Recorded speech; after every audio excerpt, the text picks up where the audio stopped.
नमस्कार, मैं नेहा पाल और आप देख रहे हैं डियर इंडिया टीवी। देश में अगली जनगणना 2025 में शुरू होने की संभावना है, जिसके आंकड़े 2026 तक आ सकते हैं। इस बार जनगणना में कई नए बदलाव देखने को मिलेंगे, जिसमें पहली बार संप्रदाय से जुड़े सवाल शामिल हो सकते हैं।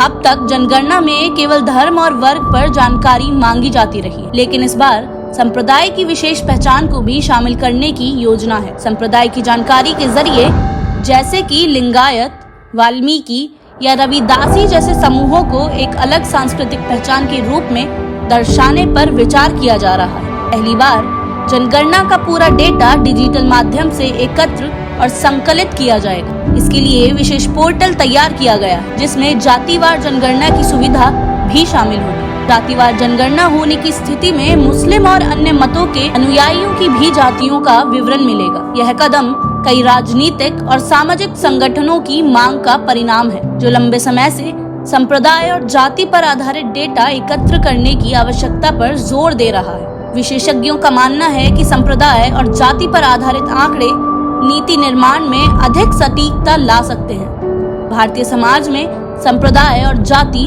दोनों महत्वपूर्ण सामाजिक पहचाने हैं। संप्रदाय धर्म के अंदर उपसमूह होते हैं, जैसे हिंदू धर्म में शैव, वैष्णव और शाक्त, जबकि इस्लाम में शिया और सुन्नी जैसे समूह आते हैं। जाति एक पारंपरिक सामाजिक वर्गीकरण है, जो समाज में व्यक्ति की वंशानुगत पहचान को दर्शाता है, जैसे ब्राह्मण, क्षत्रिय, वैश्य इत्यादि। जनगणना में धार्मिक और जातिगत विविधता को पहचानने के लिए यह नया कदम महत्वपूर्ण हो सकता है।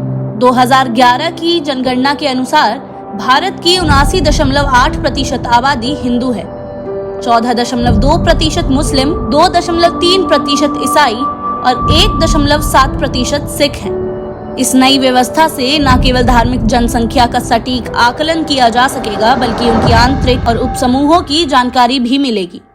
जनगणना में संप्रदाय का कॉलम जोड़ने का उद्देश्य यह है कि व्यक्ति अपनी धार्मिक या सांस्कृतिक पहचान को और विस्तार से बता सके। यह जानकारी नीतियों के निर्माण में सहायक साबित हो सकती है, क्योंकि इससे धार्मिक विविधता की विस्तृत समझ मिल सकेगी।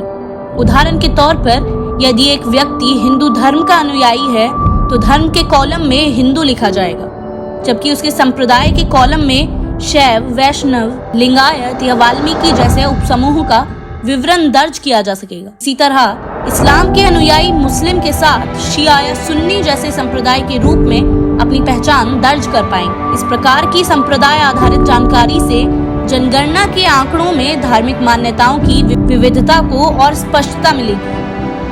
आज के लिए बस इतना ही। जुड़े रहिए हमारे साथ, देखते रहिए डियर इंडिया टीवी। धन्यवाद।